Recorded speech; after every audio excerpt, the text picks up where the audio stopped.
An Occurrence at Owl Creek Bridge by Ambrose Bierce. 1.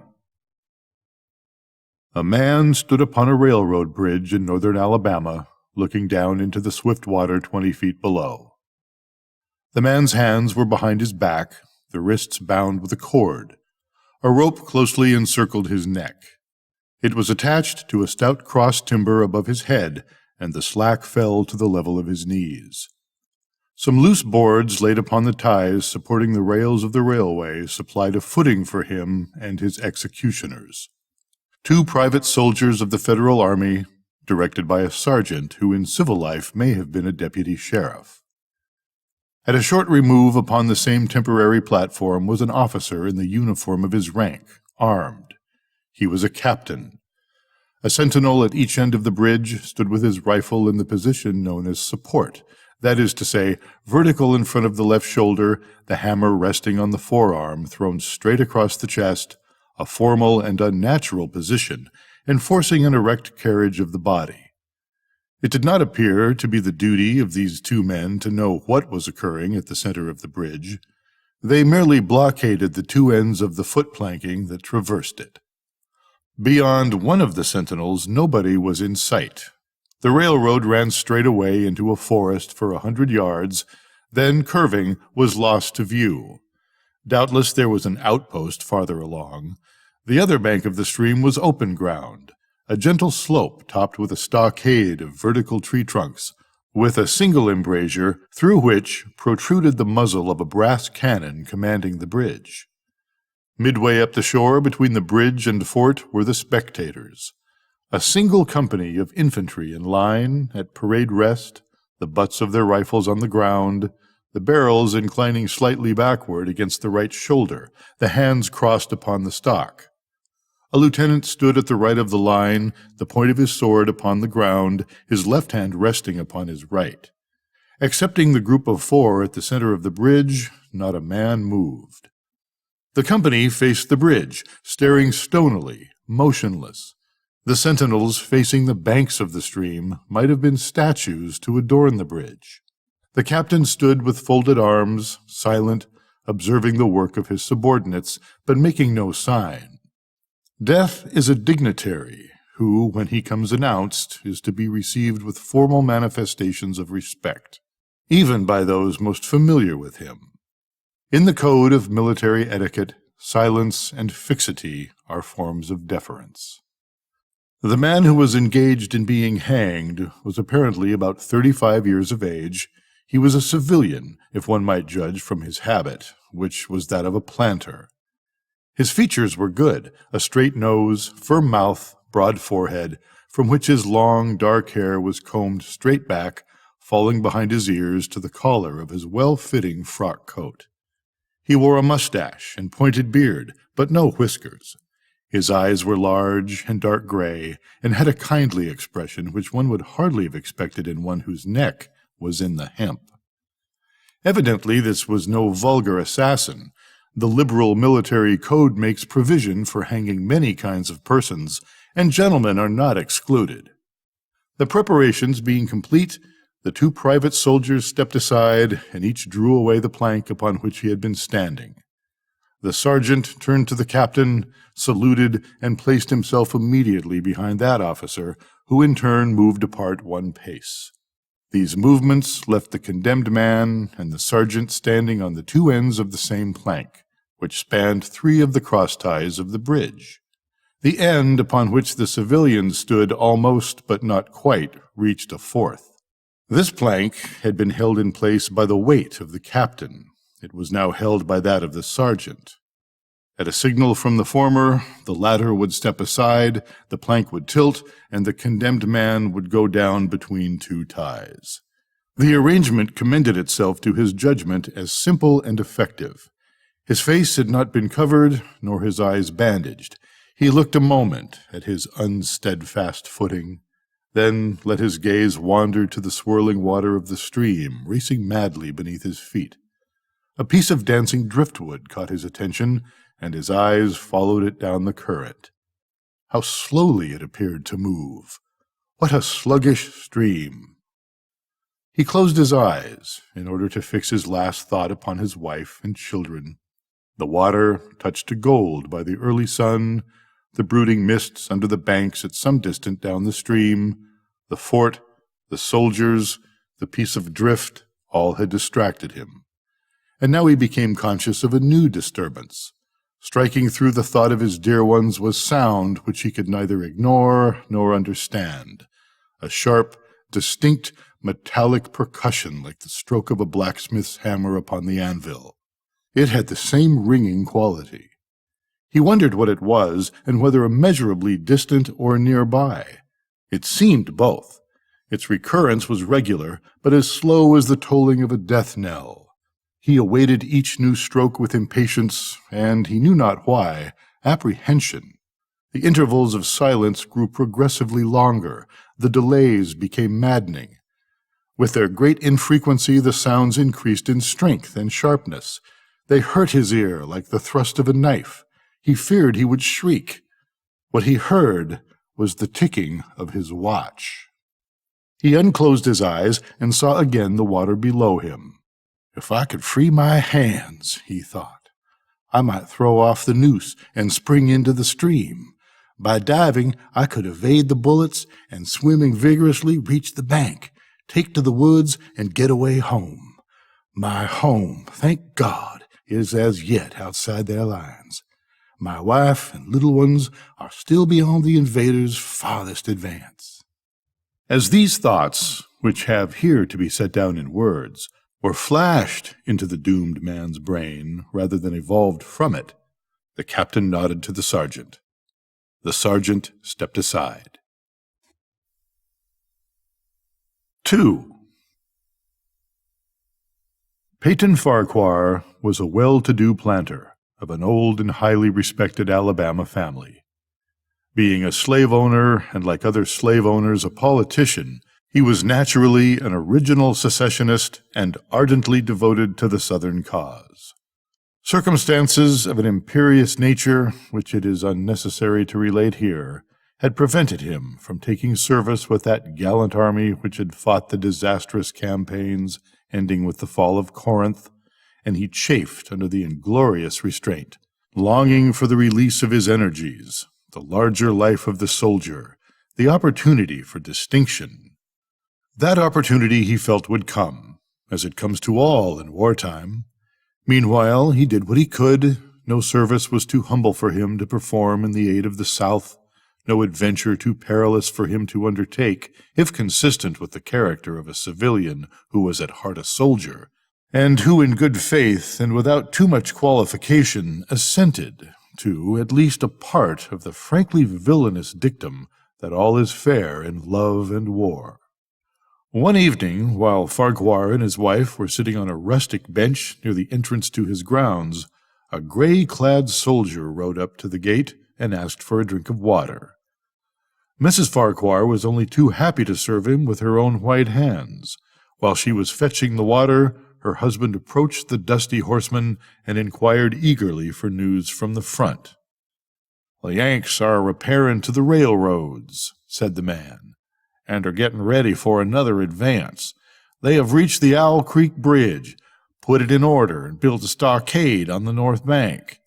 The commandant has issued an order, which is posted everywhere, declaring that any civilian caught interfering with the railroad, its bridges, tunnels, or trains will be summarily hanged.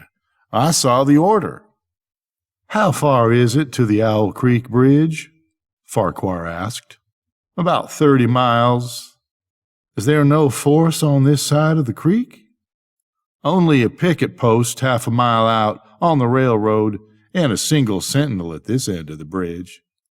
"Suppose a man, a civilian and student of hanging, should elude the picket post and perhaps get the better of the sentinel," said Farquhar, smiling. "What could he accomplish?" The soldier reflected. "I was there a month ago," he replied. "I observed that the flood of last winter had lodged a great quantity of driftwood against the wooden pier at this end of the bridge. It is now dry, and would burn like tinder." The lady now brought the water, which the soldier drank. He thanked her ceremoniously, bowed to her husband, and rode away. An hour later, after nightfall, he repassed the plantation, going northward in the direction from which he had come. He was a Federal scout. 3. As Peyton Farquhar fell straight downward through the bridge, he lost consciousness and was as one already dead. From this state he was awakened, ages later, it seemed to him, by the pain of a sharp pressure upon his throat, followed by a sense of suffocation. Keen, poignant agonies seemed to shoot from his neck downward through every fiber of his body and limbs. These pains appeared to flash along well-defined lines of ramification and to beat with an inconceivably rapid periodicity. They seemed like streams of pulsating fire, heating him to an intolerable temperature. As to his head, he was conscious of nothing but a feeling of fullness, of congestion. These sensations were unaccompanied by thought.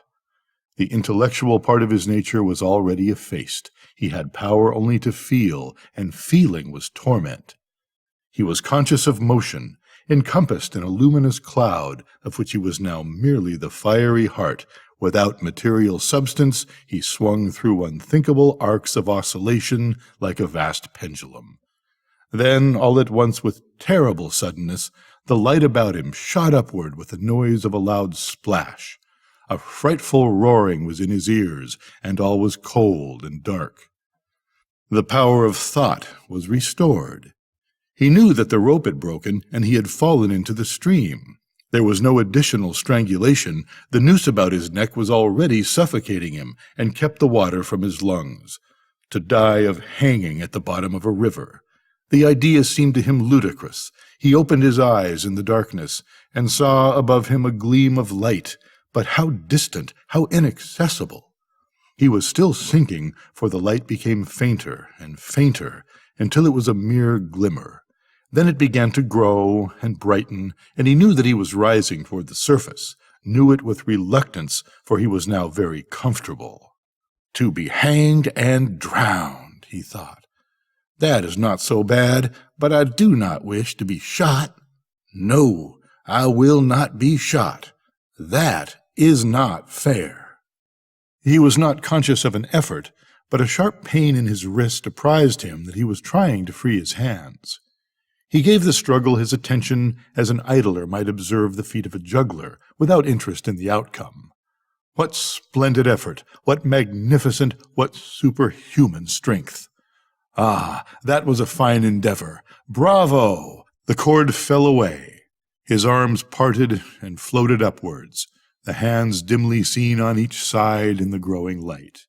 He watched them with a new interest, as first one and then the other pounced upon the noose of his neck.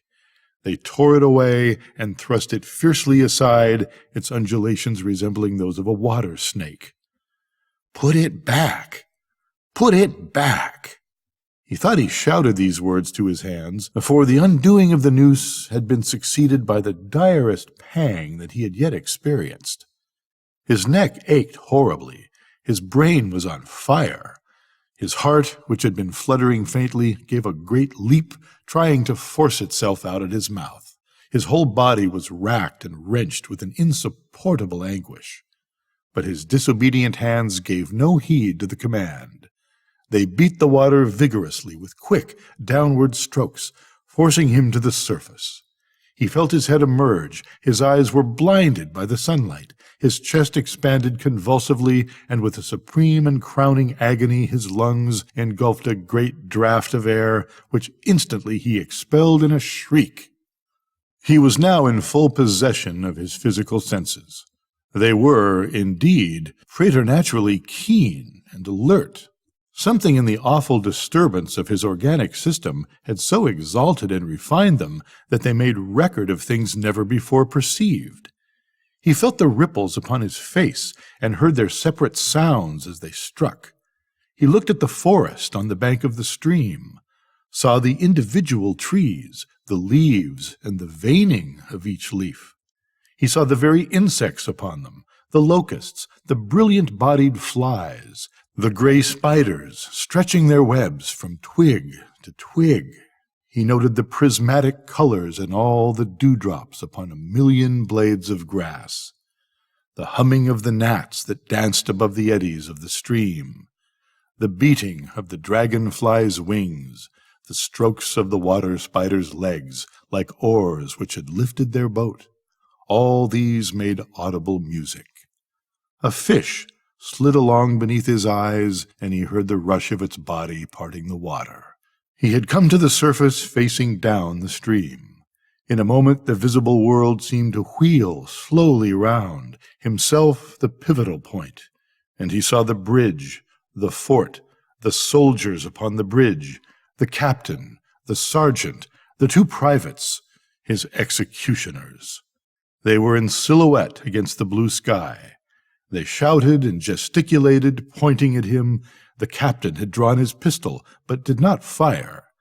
The others were unarmed. Their movements were grotesque and horrible, their forms gigantic.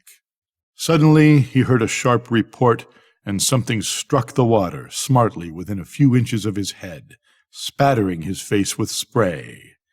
He heard a second report, and saw one of the sentinels with his rifle at his shoulder, a light cloud of blue smoke rising from the muzzle. The man in the water saw the eye of the man on the bridge gazing into his own through the sights of the rifle.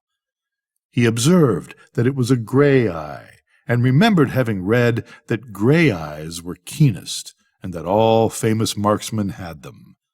Nevertheless, this one had missed. A counter-swirl had caught Farquhar and turned him half round. He was again looking at the forest on the bank opposite the fort.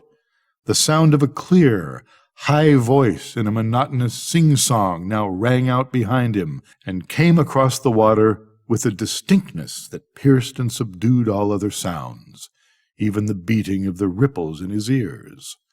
Although no soldier, he had frequented camps enough to know the dread significance of that deliberate, drawling, aspirated chant. The lieutenant on shore was taking a part in the morning's work. How coldly and pitilessly, with what an even, calm intonation, presaging and enforcing tranquility in the men. With what accurately measured interval fell those cruel words, "Company! Attention! Shoulder arms! Ready! Aim! Fire!" Farquhar dived as deeply as he could. The water roared in his ears like the voice of Niagara, yet he heard the dull thunder of the volley, and rising again toward the surface, met shining bits of metal, singularly flattened, oscillating slowly downward. Some of them touched him on the face and hands, then fell away, continuing their descent. One lodged between his collar and neck. It was uncomfortably warm, and he snatched it out. As he rose to the surface, gasping for breath, he saw that he had been a long time under water. He was perceptibly farther downstream, nearer to safety. The soldiers had almost finished reloading. The metal ramrods flashed all at once in the sunshine as they were drawn from the barrels, turned in the air, and thrust into their sockets. The two sentinels fired again, independently and ineffectually. The hunted man saw all this over his shoulder. He was now swimming vigorously with the current. His brain was as energetic as his arms and legs. He thought with the rapidity of lightning. "The officer," he reasoned, "will not make that martinet's error a second time. It is as easy to dodge a volley as a single shot. He has probably already given the command to fire at will. God help me, I cannot dodge them all." An appalling splash within 2 yards of him was followed by a loud, rushing sound, diminuendo, which seemed to travel back through the air to the fort and died in an explosion which stirred the very river to its deeps. A rising sheet of water curved over him, fell down upon him, blinded him, strangled him. The cannon had taken a hand in the game. As he shook his head free from the commotion of the smitten water, he heard the deflected shot humming through the air ahead, and in an instant it was cracking and smashing the branches in the forest beyond. They will not do that again, he thought. The next time they will use a charge of grape. I must keep my eye upon the gun. The smoke will apprise me. The report arrives too late. It lags behind the missile. That is a good gun. Suddenly, he felt himself whirled round and round, spinning like a top. The water, the banks, the forests, the now distant bridge, fort, and men, all were commingled and blurred. Objects were represented by their colors only, circular horizontal streaks of color. But that was all he saw. He had been caught in a vortex and was being whirled on with a velocity of advance and gyration that made him giddy and sick. In a few moments he was flung upon the gravel at the foot of the left bank of the stream, the southern bank, and behind a projecting point which concealed him from his enemies. The sudden arrest of his motion, the abrasion of one of his hands on the gravel, restored him, and he wept with delight. He dug his fingers into the sand, threw it over himself in handfuls, and audibly blessed it. It looked like diamonds, rubies, emeralds. He could think of nothing beautiful which it did not resemble. The trees upon the bank were giant garden plants. He noted a definite order in their arrangement, inhaled the fragrance of their blooms. A strange roseate light shone through the space among their trunks, and the wind made it in their branches the music of aeolian harps. He had not wished to perfect his escape. He was content to remain in that enchanting spot until retaken. A whiz and a rattle of grape shot among the branches high above his head roused him from his dream. The baffled cannoneer had fired him a random farewell. He sprang to his feet, rushed up the sloping bank, and plunged into the forest. All that day he traveled, laying his course by the rounding sun. The forest seemed interminable. Nowhere did he discover a break in it, not even a woodman's road. He had not known that he lived in so wild a region. There was something uncanny in the revelation. By nightfall he was fatigued, footsore, famished. The thought of his wife and children urged him on. At last he found a road which led him in what he knew to be the right direction. It was as wide and straight as a city street, yet it seemed untraveled. No fields bordered it, no dwelling anywhere. Not so much as the barking of a dog suggested human habitation. The black bodies of the trees formed a straight wall on both sides, terminating on the horizon in a point like a diagram in a lesson in perspective. Overhead, he looked up through this rift in the wood, shone great golden stars looking unfamiliar and grouped in strange constellations. He was sure they were arranged in some order which had a secret and malign significance. The wood on either side was full of singular noises, among which, once, twice, and again, he distinctly heard whispers in an unknown tongue. His neck was in pain, and lifting his hand to it, found it horribly swollen. He knew that it had a circle of black where the rope had bruised it. His eyes felt congested. He could no longer close them. His tongue was swollen with thirst. He relieved its fever by thrusting it forward from between his teeth into the cold air. How softly the turf had carpeted the untraveled avenue. He could no longer feel the roadway beneath his feet. Doubtless, despite his suffering, he had fallen asleep while walking, for now he sees another scene. Perhaps he has merely recovered from a delirium. He stands at the gate of his own home. All is as he left it, and all bright and beautiful in the morning sunshine. He must have traveled the entire night. As he pushes open the gate and passes up the wide white walk, he sees a flutter of female garments. His wife, looking fresh and cool and sweet, steps down from the veranda to meet him.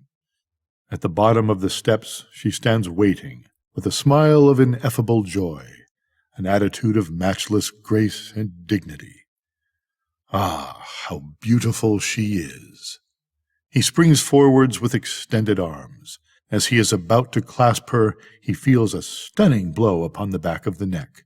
A blinding white light blazes all about him with a sound like the shock of a cannon. Then all is darkness and silence.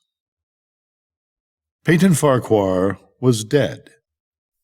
His body, with a broken neck, swung gently from side to side beneath the timbers of the Owl Creek Bridge. Good night, Nora.